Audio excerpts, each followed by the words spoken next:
আমরা যাচ্ছি অমৃতসর হয়ে কাশ্মীর ঘুরতে। আমাদের শিয়ালদা থেকে প্রথম ট্রেন ছিল শিয়ালদা অমৃতসর জালিয়ানওয়ালাবাগ এক্সপ্রেস, যেটা উইকলি ছাড়ে। আমাদের স্লিপার কোচই ছিল, খুব একটা অসুবিধা হয়নি। এক রাত্রি স্লিপার কোচে থেকে পরের দিন সকালবেলা কিন্তু আমরা নেমে পড়েছিলাম অমৃতসর জাংশন। অমৃতসর জাংশন থেকেই আমাদের মেনলি ট্যুরটা শুরু হচ্ছে।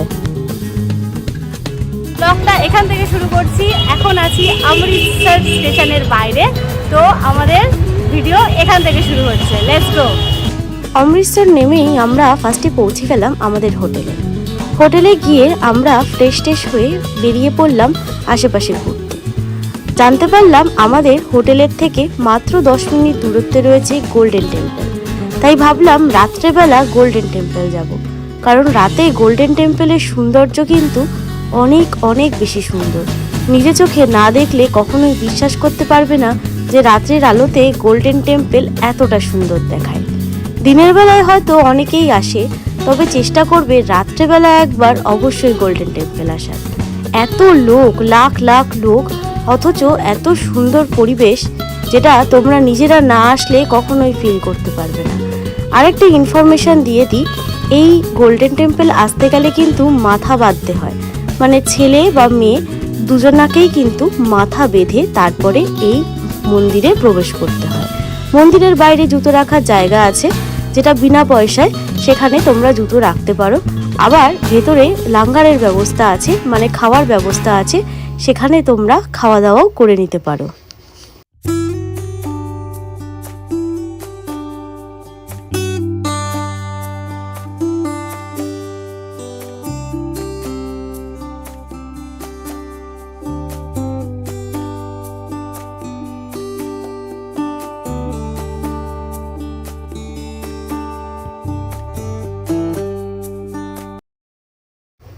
পরের দিন সকালবেলায় আমরা ফার্স্টে বেরিয়ে পড়লাম দেখতে জালিয়ানওয়ালাবাগ, তারপর আমরা যাব ওয়াঘা বর্ডার। সবার আগে যাচ্ছি এখন জালিয়ানওয়ালাবাগ দেখতে। জালিয়ানওয়ালাবাগের এই যে এন্ট্রিটা, এটা নতুন করে সাজানো হয়েছে। আগে এখানে এরকম ছিল না, প্লেন ওয়াল ছিল। তবে এই যে সাজানোগুলো, এগুলো একদম নতুন হয়েছে ট্যুরিস্টদের জন্য। অসাধারণ সুন্দর করে সাজিয়ে রাখা হয়েছে এই জালিয়ানওয়ালাবাগ। তবে এর যে ইতিহাস সবাই জানো, যে একটা মর্মান্তিক ইতিহাস রয়েছে এই জায়গার সাথে, সেটাই কিন্তু সুন্দর করে সাজিয়ে তোলা হয়েছে এই জায়গাটাতে। এই সেই কুয়ো যেখানে জড়িয়ে রয়েছে হাজার মানুষের মৃত্যুর রহস্য। এখন এটাকে সংরক্ষণ করে রাখা হয়েছে সাধারণ মানুষের দেখার জন্য। তবে সত্যি কথা বলতে ভাবলেই গাটা কেমন শিউরে ওঠে, যে এখানে একসময় এক মর্মান্তিক ইতিহাস জড়িয়ে রয়েছে। এই যে বুলেটের দাগগুলো তোমরা ওয়ালে দেখতে পাচ্ছ, এগুলো সমস্তটাই সেই যুগে এখনো সুন্দর করে সাজিয়ে রাখা হয়েছে মানুষকে দেখানোর জন্য। আর এই বাগানটাকে দারুণ সাজানো হয়েছে, যাতে টুরিস্টরা আসলে তাদের বেশ ভালো লাগে।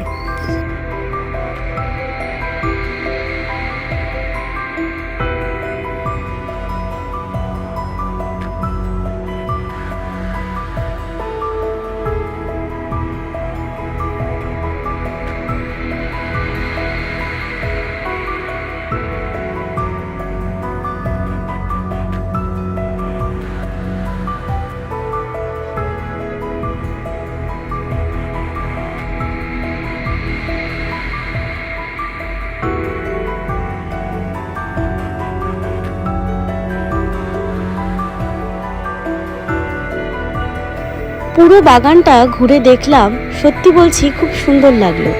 দারুণ সুন্দর করে সবুজ দিয়ে সাজানো। সব শেষে রয়েছে কিছু শহীদ বেদি, যেখানে সবাই দাঁড়াচ্ছে, ছবি তুলছে। আর এই শহীদ বেদির পরেই কিন্তু রয়েছে এক্সিট গেট। তোমরা যদি পাঞ্জাব ঘুরতে আসো, অবশ্যই একবার এই জায়গাটা ভিজিট করো, ভালো লাগবে। ইতিহাসের সঙ্গে জড়িয়ে থাকা এই জালিয়ানওয়ালাবাগ এখন এতটাই সুন্দর করে সাজানো যে তোমাদের আসলে বেশ খানিকক্ষণ এখানে সময় কাটাতে ইচ্ছা করবে। জালিয়ানওয়ালাবাগ দেখে আমরা বেরিয়ে পড়লাম আমাদের নেক্সট ডেস্টিনেশনের উদ্দেশ্যে। আমাদের প্ল্যান ছিল আমরা এরপর যাব ওয়াঘা বর্ডারে বিকেলে প্যারেড সেরিমনি দেখতে, যার টাইম ছিল 4টে থেকে 5টা। পথে খেয়ে নিলাম 1 কাপ চা, তারপরে রওনা দিলাম ওয়াঘা বর্ডারের উদ্দেশ্যে।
ভারত মাতা কি জয়, হিন্দুস্তান জিন্দাবাদ।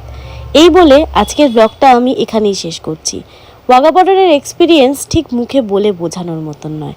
অ্যাজ অ্যান ইন্ডিয়ান যদি পারো অবশ্যই একবার ওয়াঘা বর্ডার ভিজিট করো, দারুণ লাগবে। এরপর আমরা পাঞ্জাব থেকে চলে যাব কাশ্মীরের দিকে। দেখা হবে তোমাদের সঙ্গে সেই ব্লগগুলোতে। চেষ্টা করব যতটা পারি তোমাদের সঙ্গে শেয়ার করার।